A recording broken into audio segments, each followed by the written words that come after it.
2030 or 254. Our date with data centers, or our date with data centers to make the connection a bit more obvious. Let's begin, because I'm sure there's lots of people wondering what on earth data centers are really for. Obviously, we don't need massive million square foot buildings and complexes, thousands of them, to process a little bullshit. So let's have at it. I'll be reading from Lucifer's Library, the biggest monster among my monsters. Monstrous books. The WCC spokespersons, if anyone's wondering what WCC means still, the world cannibal class, the world control class, controlling class, as you wish. It depends on the context. Their spokespersons, most notably Klaus Schwab, head of the WEF, announced that in the near future we will own nothing and be happy. Except for the happy part, that prediction is already becoming true. It has been, really, for the past maybe 200 years. It also reflects the UN Agenda 2030 plan to reform the existing industrial, economic, political, and social order. Klaus Parrott, Yuval Noah Harari, also expressed the opinion that in the near future, fewer people will be required, and people without a purpose will be considered useless eaters or parasites. Conclude what you will. This opinion intersects with the first and last guides of the former Georgia Guidestones. The last guide told us not to be parasites, and the first called for a human population reduction to 500 million. Of course, that number does not include them. The WCC's media arm is telegraphing its intent to lead us to a greater dystopia by 2030 and beyond. All dystopian stories feature characters and plots that condition us to react to hardship and disaster in the manner desired by the WCC, with little empathy, little cooperation, no vision of how to make a better world, and no understanding of who and how our dystopian worlds are created. The media is saturated with more dystopian stories set in the future than I care to list. So here's a short list of movies and novels explicitly set either entirely or partly in 2030. Just have a quick look at those and maybe pause. I've read through them, or some of them, in the past. None of the above movies and novels seem about floods, fires, and droughts, which are the primary disasters being created in 2026, the year of the 250th anniversary of America, Chimera World. 2030 will mark the 254th year, which reduces to the number 11, the occult symbol of death and destruction by electric tech.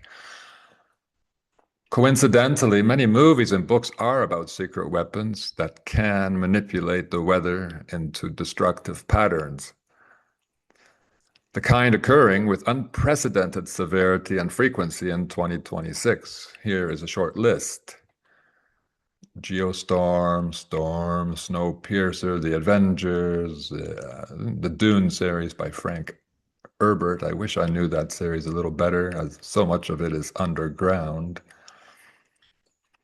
White August, etc. Um, Other factors are generating a food crisis that might end or produce a famine. For example, the shutting of the ports on the Black Sea, so that I believe presently, according to Ice Age Farmer, and well, his opinions are based on articles. Apparently, 97% of grain exports coming out of Russia and Ukraine are halted. This could, likely will, lead to some serious famine, especially in the Arab region.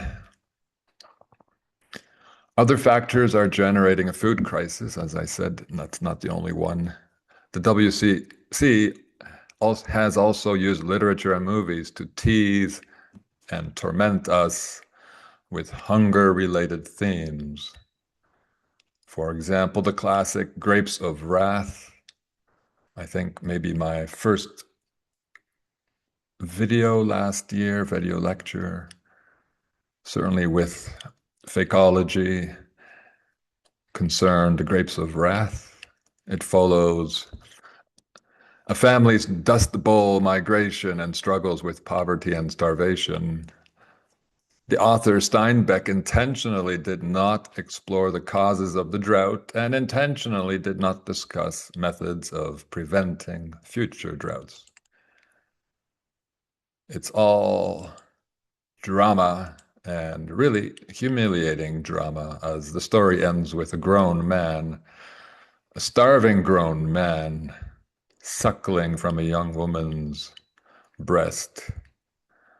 That's them laughing at us. Hunger, a stupid book. Red Famine, don't know it well. The Graves. And of course, Hunger Games, a sick trilogy in which the WCC portrayed as the sadistic rulers in the capital enjoy games in which hungry children hunt and kill each other, presumably for food, but that is not explicit. The number 254 is the number that represents the end and destruction of Babylon, the current world order symbolized by America, symbolized by New York City, which has been destroyed or severely damaged in an estimated 70 to over 100 films, making it the most frequently decimated city on Earth in Hollywood cinema. Coincidentally, the word York is related to the yew tree, which is a homophone for you, and the yew tree symbolizes death, eternity, and confusingly, immortality. Below are a few notable movies in which New York City was entirely or partly destroyed. Independence Day. A giant alien mothership obliterates the city skyline with massive directed energy blasts. Independence Day is on July 4th, or 7 and 4, which reduces to 11. And Independence Day celebrates the year 1776, which is the way the WCC counts the current age. That is the starting date. And in the year 2030, 254 years will have passed. And I do suspect that could well be doomsday, intended for us, not them. A few other movies in which New York City is more or less destroyed. Why is New York City the symbol of Babylon? The Statue of Liberty represents the whore of Babylon, she who welcomed every nation's sheep into her fold. What happens to the remnants that survive the great culling that ends in 2030 and seems ready to pick up speed this year? Well, I think we have a date with data centers. They are allegedly housing artificial intelligence. Ironically, I believe they are the smart cities intended to house millions of humans with fake intelligence and void of wisdom. That's how they've created us, stuffed us with fake intelligence, artificial intelligence. We are the artificial intelligence. We're not real intelligence. Data centers are just waiting to be populated. Two interesting maps here somewhat confirm my suspicion. There's a population map with US states with the highest population density or highest population numbers in dark blue and the least in yellow and the middle range in greenish and aquamarine. So where is New York? Right there. It does have quite a population. Some 20 million there. Maybe almost 40 million in California, 30 million in Texas. And compare that to the distribution and numbers for data centers in the US. Notice how the high numbers correspond for data centers corresponds with high numbers for US population numbers. Is that coincidence? Data travels instantaneously. So another reason must exist for creating congruence between population and data center numbers. Why, oh why do they want lots of data centers where lots of people live? Ironically, yes, the US is already approaching 5,000 data centers, and some are as large as towns. Hint, hint. Together in mid-2026, US data centers already boasted a total, oh, today, so that's boast, a total of 200 million square feet, enough space for 1 million comfy occupants. The world's total of 12,000 data centers is expected to double or triple by 2030, possibly providing comfortable space for 10 million occupants and uncomfortable space for, or maybe 100 million prisoner cattle. That's a bit too much. Maybe 10 million seems a fairer guess. But who knows how they will stack and pack. What will we do in these smart cities? You wonder. These smart cities where everything will be convenient, walking distance, maybe reaching distance, as in a jail cell. Will we be busy engineering and maintaining robots? Or will we be raising a clean generation of sacrificial babies for the world cannibal class and its adrenochrome addiction? Probably the latter. That would mean women or breeders would dominate in data center populations. What does the Bible say about the number 254? Nothing explicitly about this date. But one verse in the Bible is marked 254, and it exists in 1 Chronicles. It appears completely void of occult meaning, but actually isn't. I quote, the descendants of Salma are Bethlehem, the Netophathites, Atroth Beth Joab, half the Manahathites, the Zorites, all five. That's the NIV Bible. 5 names are mentioned as descendants of Salma. Why Salma? Salma is Arabic for peace and safe. Yes, they always sell everything to us, everything bad, as being safe, very safe. So, of course, it's ironic. Why does Salma have 5 descendants? Well, surprise, surprise, because New York has 5 boroughs. Yes, the names of Salma's descendants are code for the 5 boroughs of New York. And more, actually. But those 5 boroughs are Manhattan, Brooklyn, Queens, the Bronx, and Staten Island.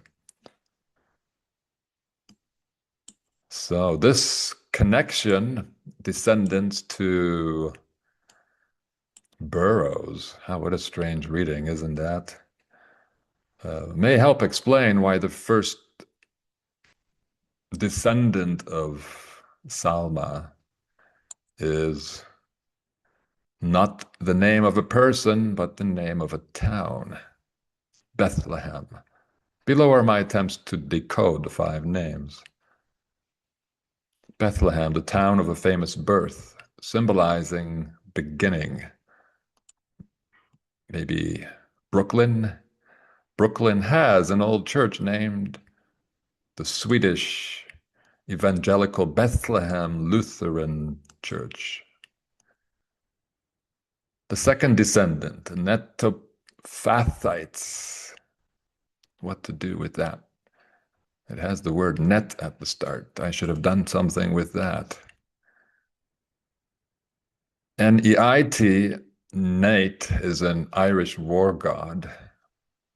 Tofa is Hindi for cannon with a double N. That's the supposed weapon that wasn't ever a weapon. Not for war, maybe for hunting, as I argued in the past.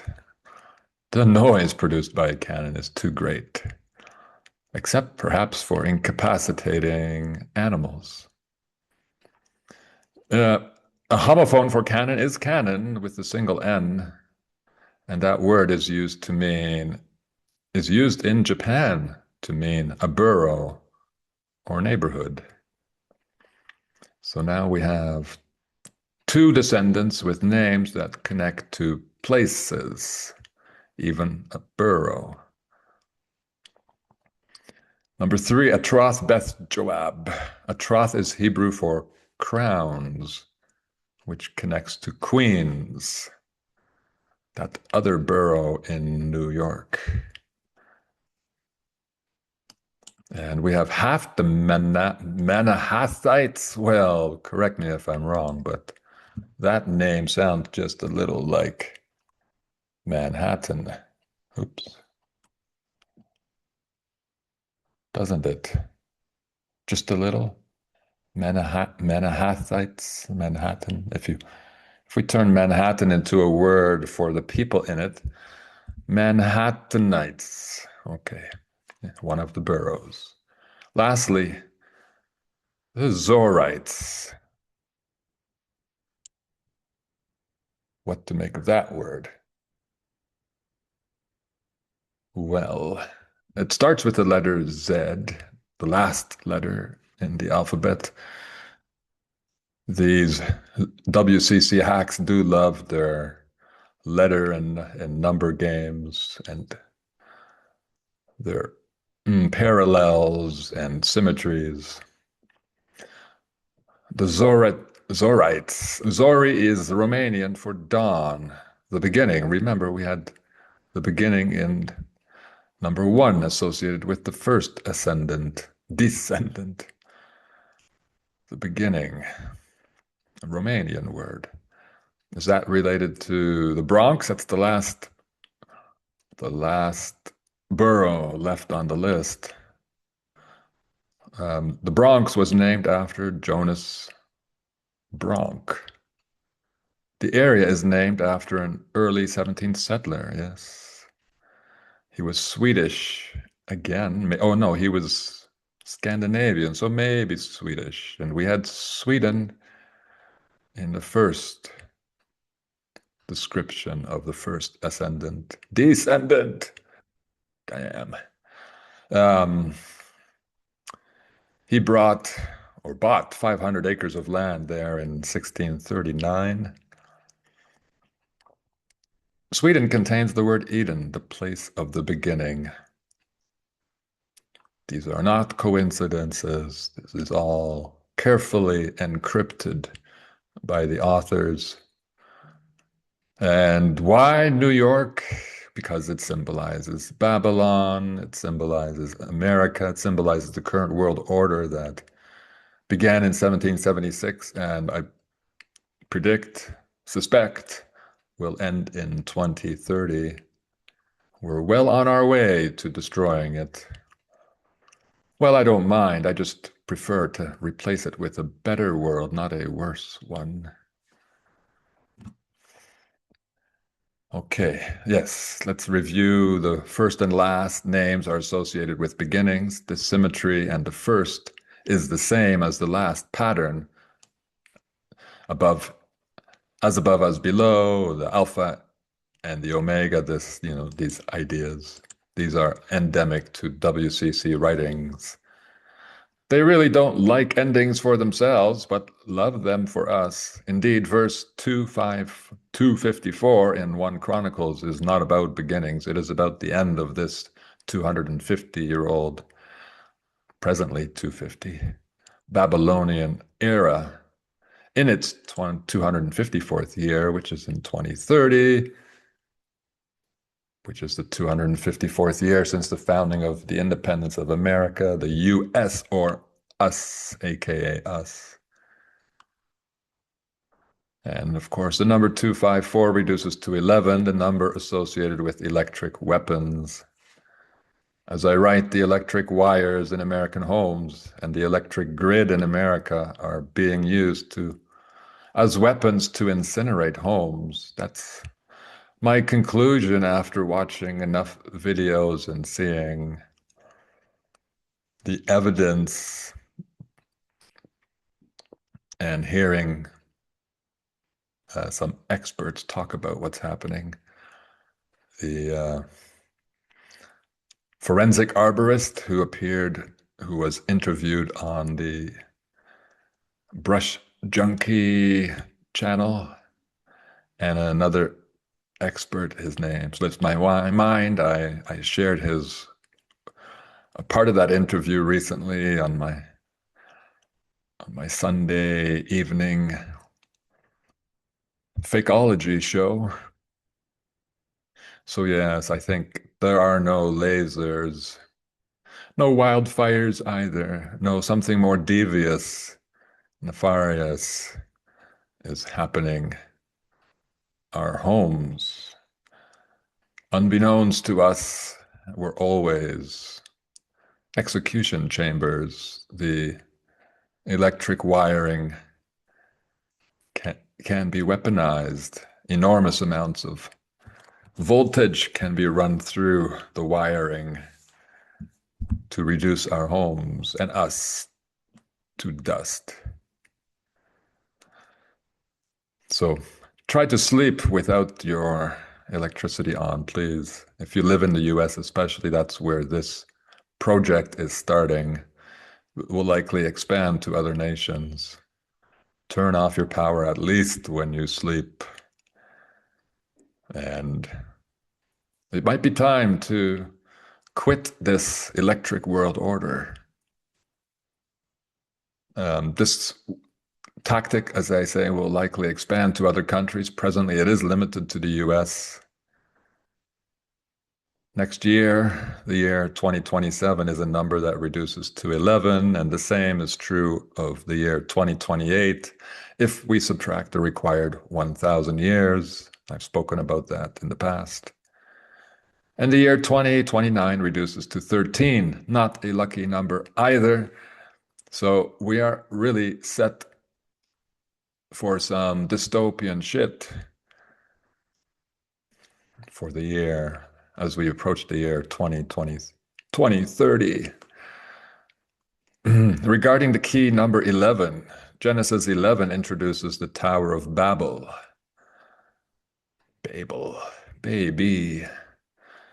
We're all babies to them, which hints at Babylon, Babel and Babylon. And that chapter records that the city of Babel was abandoned. Revelation 11 mentions a city figuratively named Sodom and Egypt. Although Egypt is also a symbol for the entire world, as I explain in my criminal Bible.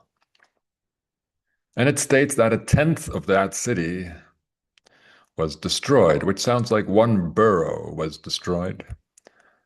Sodom, by the way, more on this tomorrow, is code for sodium, which is related to salt, which is an ingredient in making galvanic, voltaic, electrochemical cells.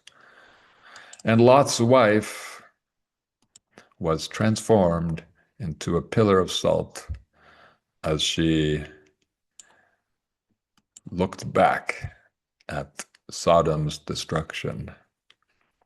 Why was she transformed into a pillar? A pillar is like an electrode. Sodom and Gomorrah are the two pillars, the two electrodes. An electric weapon and the number 11. See the Encyclopedia and Comedia's decoding of the number L even or 11. Yes, we're dealing with crazy people who coded a lot with their words and numbers. They're also cowards. Just tell us what you're doing, all right, you cowards. No, that wouldn't be fun for them, would it?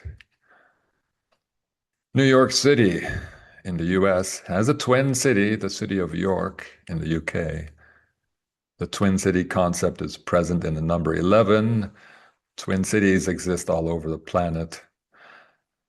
Curiously, the number 254 is also associated with time in 3 different fields where it represents a complete period of time with a beginning and end. Criminal sentencing. Judges sometimes issue cumulative prison sentences totaling 254 years. What an odd number to choose for a sentence. Scientific and climate research. Researchers studying environmental history often use a 254-year span as a baseline for data reconstruction. Historical and regional records. Specific regional archives or historical data sets are organized into blocks of 254 years based on surviving local documentation or long-term observation logs.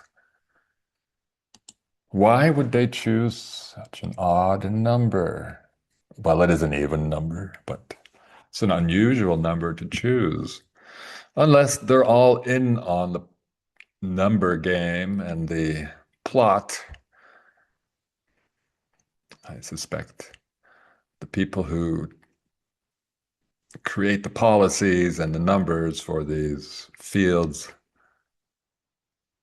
are in on it. They know. Once more, why did the numerophilic WCC choose the year 2030? Because it is the 254th anniversary of the United States, which means the US, which is code for us, and 254 reduces to 11, etc. By the year 2030, as I argue, the WCC intends to destroy the current world order Well, they wouldn't use the word destroy. No, they would reform, fix. I expect our death rate will escalate dramatically as we approach date, that data, the data centers. Let me skip ahead. I've read some of this, but it's an important part of my work. Why won't the WCC wait until the year 2100, as hinted by its creation of UN Agenda 21? It won't wait to finish this world that long, because the year 2100 should be corrected to read 1100. Well, you have the number 11 again. In the meantime, we must raise awareness of the food and economic crisis. I mean, we don't want to fulfill their scheme, do we? Their dream. We somehow must avoid that fate. As our ancestors should have avoided this fate, and as yes, you know my point. We shouldn't be here in the first place. We certainly don't want to be in the place they intend for us to be in the future. Data centers. Awareness. Well, people must become aware that the culminating, the building, food and economic crisis is not accidental, not due to inexplicable factors, not due to recklessness or even greed. It is due to the fact that a sadistic cult rules our world and intends to make us suffer and die by denying us the necessities of life. And the remnants, yes, of course, I should add, may have a worse fate than death. Therefore, we must start caring and working to ensure everyone has a shelter and work to create a resilient, independent food economy. Everyone whose job isn't vital to providing necessities must, I'm sorry, quit their job and begin growing food, preserving and storing food, saving fuel, ensuring homes can be heated, and if possible, moving south to warmer and more productive climates. People must, as one body, refuse to pay rent and mortgages in numbers that make evictions and foreclosures impossible. People in the military must begin helping everyone who needs help feeding, clothing, and sheltering themselves.